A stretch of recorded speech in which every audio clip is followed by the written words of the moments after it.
Hello and welcome to another video in the series Archaeology and Islam. My name is Dan Gibson, and if you have a question you'd like to ask, you can email me at the email address on your screen, dan@canbooks.ca. Now, over the years, I've visited many mosques in the Middle East, and early on in my visiting of different sites that I examined throughout the Middle East, I discovered that some of these mosques claimed that they pointed to the city of Jerusalem rather than to Mecca in Saudi Arabia. So I decided I would make a study of these mosques and list them in a database to see, well, exactly how many mosques that there were that pointed to Jerusalem rather than to Mecca. And I would use a GPS unit, and I would get some accurate data that I could work with to make this list up. I thought it would make a very interesting small study. Little did I know that it would become a very large study, as I would have to examine every mosque built in the first 200 years of Islam in order to understand what was happening with their Qibla direction. The Qibla being the direction that the mosque points, because in Islam there is a holy direction known as the Qibla, and that is the direction that prayer is to be made, that is the direction that the pilgrimage is to be made, that is the direction that halal food is to be made when they kill the animal, and so forth. So I began my study, and it wasn't long before I asked a question. There are many mosques that do not point to Mecca and Saudi Arabia. How could they all be built during the first 16 or 17 months that Islam was in existence? Because we know that the Qibla direction changed about 16 or 17 months after the founding of Islam. Well, then I discovered it was all very confusing, and it meant I had to make the database, and then I made charts and mapped it out so I could understand what I was looking at. And I discovered that there were 4 different Qibla directions used during the first 200 years of Islam. Now, the film, The Sacred City, investigates these different Qibla directions, and you can watch that film and learn about it.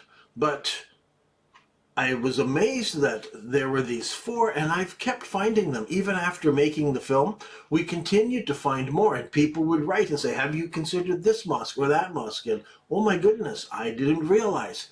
Still, even after all these new discoveries, every mosque faces one of these different 4 directions. Now, in this program, we will look at the first 100 years of Islam at all of the mosques that face towards the city of Petra in southern Jordan. Every mosque faced Petra, or we can't measure the mosque. This is the problem when looking at some modern mosques that have been built on top of the old mosques. Did they follow the old foundation, or did they tear it all down and reset the Qibla, and now we have a new mosque, even though originally an old mosque stood on the spot?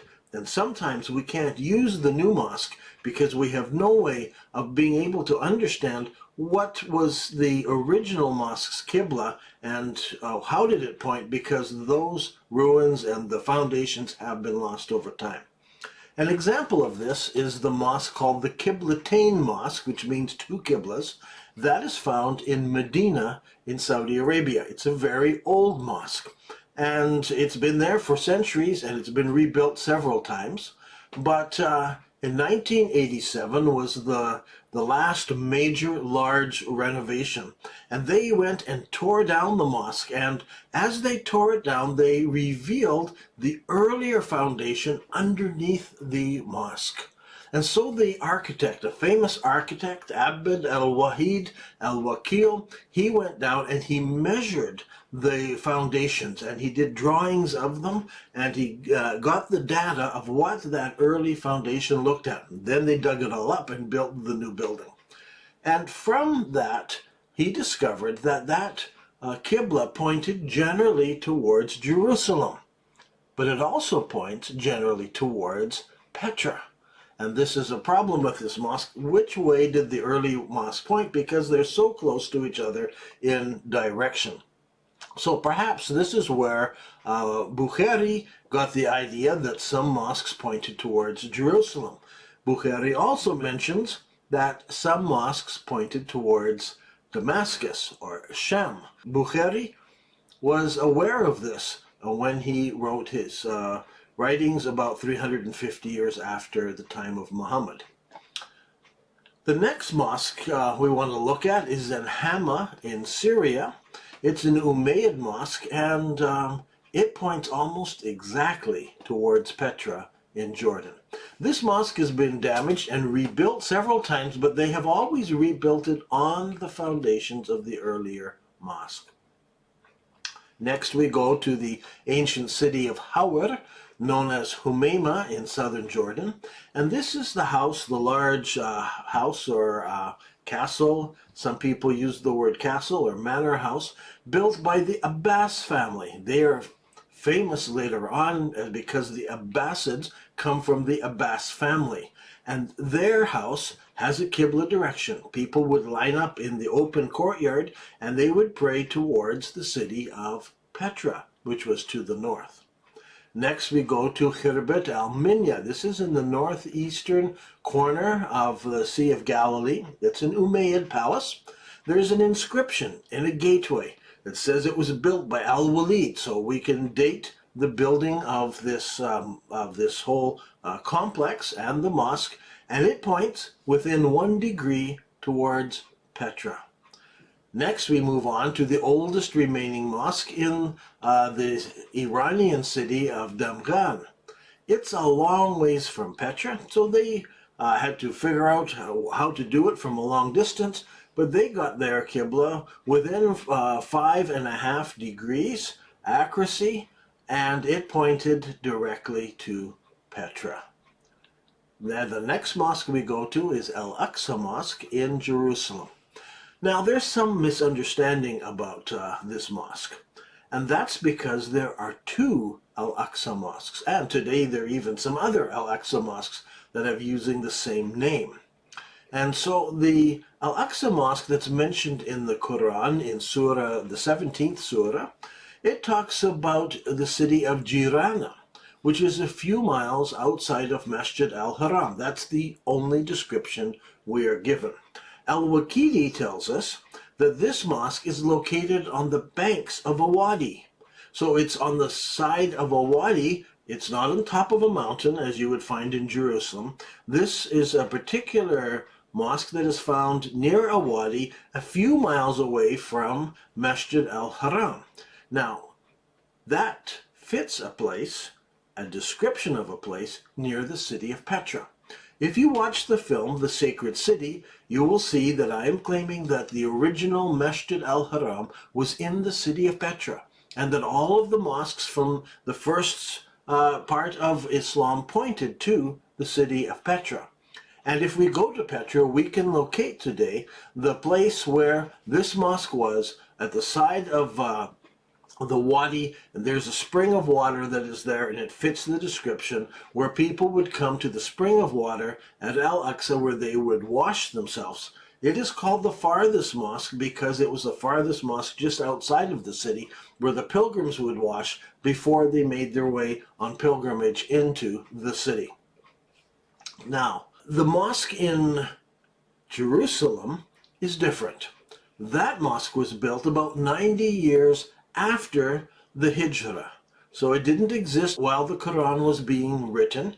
90 years after the Hijrah, it was started by the Caliph Umar. He was there. He started the construction. His son Al-Walid finished the construction of that mosque.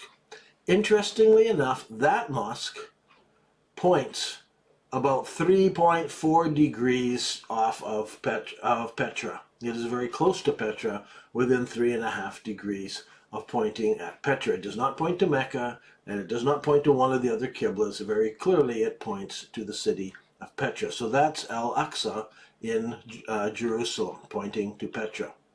Khirbet al-Mafjar is the next mosque. It is found in Jericho.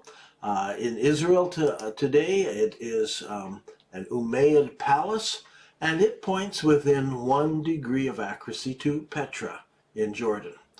Now, next we come to Anjar, and the entire Umayyad complex with the mosque inside is all aligned very carefully to point to Petra. It's off by 3.6 degrees using modern equipment to measure today, but it's very close to the city of Petra. Next we move on to Jordan, to the Umayyad palace called the Mushatta Palace. It contains a mosque as well, and it points about 4 degrees off of Petra, but very accurate towards Petra. If we go a little farther and looking other places, we'll find in Oman, the old mosque in Baushar, and this mosque points within 1 degree of Petra. The same is true of the other old mosque in Oman, the Sumail Mosque. In Oman, it points within 2 degrees of Petra. Even if you go way out to Uzbekistan, where the Muslim armies were fighting, and when they arrived there, they built a mosque called Bibi Samarkand, and that mosque is within 2 degrees of Petra. Another mosque that was pointed out to me recently is in the ancient city of Jerash. That's in Jordan, and Jerash was a Roman city. And a mosque was built, and it wasn't built, I mean, the Roman roads are very direct, and the mosque is purposely tilted a little bit, and it points to the city of Petra. It's off by a couple of degrees, but it points to the city of Petra. Also in Jordan, there are other places like the Umayyad Qasr, Mushash, 4 degrees off of Petra. The Umayyad buildings in Walid, 1.2 degrees off of Petra. The Umayyad Mosque in Udru, it is 1.7 degrees off of Petra, just under less than 2 degrees. So as we go through this, you realize that all of the mosques point with extreme accuracy to Petra. The farthest off any mosque is about 5 degrees. Most of them are around 1 or 2 degrees, and some of them are almost exactly pointing to the city of Petra in southern Jordan. You can check the measurements. You can check the techniques I used for doing the measurements in the book, Early Islamic Qiblas, also in a paper called Jordanian Umayyad Qiblas. Look for those and you can learn more. So 18 mosques, very close to Petra, from north, south, east, and west, with an average of less than 2 degrees of error. These are not all the mosques. There are a few others that point to Petra as well. I'm just listing, for time's sake, 18 mosques here on this video. You can go to the books and you can read about some of the others as well. Now, there's surprising things about these, this whole discovery of the Qibla. One is that there are 4 Qiblas. That's surprising, and we will try to look at some of the other Qiblas in other YouTube videos. Again, watch the film. The film has a lot of information in it, or read the books. One of the things that scholars have expressed themselves in amazement is the accuracy of the calculations. I mean, Iran, India, Uzbekistan, even China. Scholars have assumed that the early Arabs didn't have the knowledge to make such accurate calculations. Yet these 18 mosques demonstrate that they did have the ability to make such accurate calculations and point their qiblas in an accurate direction. So the accuracy is a surprise. Second, people ask, well, how did they do it? And we don't know for sure. There are lots of guesses and theories, and I will make a future YouTube video and suggest a theory that I have, but we really don't know how they did it, but we know that they did it. It's kind of like the old pyramids. We know the Egyptians made the pyramids. We don't know exactly how they make it, but that doesn't bring into doubt that they built the pyramids. The pyramids are there, and these 18 qiblas point with extreme accuracy to the city of Petra. We know for certain that the early Muslim leaders all prayed their prayers towards Masjid al-Haram in the city of Petra. That is clearly demonstrated by the archaeological evidence. Now, why Petra? What we can discover is that Petra was the location of Masjid al-Haram. The Prophet Muhammad, Abu Bakr, Uthman, Umar, they all prayed towards the city of Petra. And that demonstrates that Petra was the focus of their prayers, and it is the ancient city where Islam began. Muhammad was born there, Muhammad was raised there. That's the place where the Black Rock was. That's the place where the Kaaba was. That's the place where Masjid al-Haram is. And if you watch the film, The Sacred City, they go through a whole bunch of different explanations of how that works and proofs that it was Petra. If you want even more proofs, go to the book Early Islamic Qiblas, and there are 50 other evidences other than the Qiblas that point to the city of Petra as being the location of the first Masjid al-Haram. So Petra fits all the descriptions. Masjid al-Haram was there, and that was the direction of prayer, that all of the true people following Islam, that's how they prayed during those first years of the Islamic religion. Something happened later that it changed, but that is the true direction of prayer, the true Qibla. Now, what is significant about this? People ask me, so what? Why does it matter? Well, I can only imagine some of the important things, so I will explain what seems important to me, and you can think through what might be important to you. First of all, the Quran clearly commands the followers of Islam to pray towards Masjid al-Haram. This is in the second surah of the Quran. It's very clearly commanded. Turn now your face towards a Qibla that I will give to you, Qibla that will please you. Turn your face now to Masjid al-Haram. It's very clear. There are no other options. That is the place that you are to direct your prayers. Also, the pilgrimage. The pilgrimage is made to where? To Masjid al-Haram. Not necessarily to the Black Rock. The Black Rock was located there originally before it was moved. But the pilgrimage is not to the rock. The pilgrimage is to Masjid al-Haram and to all of the places that were there. Mina and all the different places where you go. Arafat, where you go and stand on the mountain and so forth. And those places were all located in Petra, and you'll discover that in the book Early Islamic Qiblas. Pilgrimage was to be made towards the Qibla direction. And when you kill an animal to make it halal, you needed to face Masjid al-Haram. The Quran says nothing about the Black Rock being the direction of prayer, and so for that you might find later by the people when they moved the Black Rock. Then they made the Black Rock important. You do not find it in the earliest accounts of Islam, because it wasn't the highly important thing. The highest important thing was to face Masjid al-Haram. And so an animal to be halal needed to face Masjid al-Haram, the Qibla direction. If that direction has been changed, my question is, does that nullify halal food? Does that nullify all of the pilgrimages ever made? Does that nullify all of the prayers ever made? Because they are in disobedience to the direction that is clearly given in the Quran and that is clearly spoken of by the Prophet Muhammad. It's a difficult thing. I don't have the answers. Islam is going to have to work out these answers. Now, those are four basic foundations of Islam, and all around the world, Muslims want to obey the Prophet. This is what the Prophet told them. You need to obey. You need to do what Allah commands you to do. And so this is the message that Muhammad brought.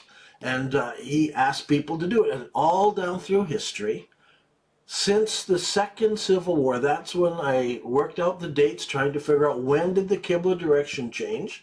It was during the Second Civil War when Ibn Zubair rebelled, and he took the Black Rock. He's the guy, I believe, who moved it down into Saudi Arabia. There's every indication of that. And everything changed. There were people refusing to go on pilgrimages. There were some years where there were no pilgrimages. Sometimes they went to both places. So finally they got it sorted out. But it wasn't until the later on in the war that things happened. So the rebel Ibn Zubair began it. The people of Kufa promoted it, and the Abbasids came along and they enforced it. And it was clear that they are the ones then who enforced this thing and tried to make everyone in Islam change their Qibla towards the city of Mecca in Saudi Arabia. Now, that's how I see it. I urge you to check out for yourself, read the books, look at the data, decide for yourself. Don't just count on, what did this teacher say, or what does that teacher say? Go back and check it for yourself. This is important stuff. And you need to be 100% sure of what the data says. I believe the archaeological data is very clear, and that the very earliest Qibla was towards Petra, and you can find all the other evidences in the books that talk about why Petra fits those descriptions. Now, I have a question. Friends, if you go back and you read the writings of the earlier prophets, do we discover a Qibla direction before the Prophet Muhammad? And the answer is, at least as I have looked, I have not found anything talking about a Qibla direction. The word does not appear anywhere in the writings of the Torah, or the writings of Moses, the writings of David, the writings of Solomon, the different things that were written beforehand, the other prophets. There is no mention of a Qibla direction. If you ask Jews, or if you ask Christians, where's your Qibla? They will look at you funny, because they don't know anything about a Qibla direction. Now, there is a record that some Jews chose to face towards Jerusalem. The prophet Daniel, when he was praying, he chose to face towards Jerusalem. Other people didn't pray. That was his personal choice. And so there are some Jews who had a personal choice to face to Jerusalem, but there is no commands given anywhere that we know of that command Jews or Christians to face in any particular direction. And Jews and Christians will say, God is everywhere. I can face in any direction. They do not have a sacred direction. Yet, when Muhammad arrives on the scene, he announces that he is a prophet of God, and he tells them, you have a Qibla direction. God has spoken to me, and he says there is this sacred direction, and that is towards Masjid al-Haram. And so every mosque during the first 100 years of Islam pointed to Masjid al-Haram in Petra. Not a single mosque pointed to Mecca during the first 100 years of Islam. And that's why Masjid al-Haram is found in Petra. But Petra wasn't the only Qibla. There was another very popular Qibla known as what I call the between direction. And that we'll save for a different YouTube video. Look for the between Qiblas. I'm Dan Gibson, and this has been another edition in the series of Archaeology and Islam. Thank you for joining me.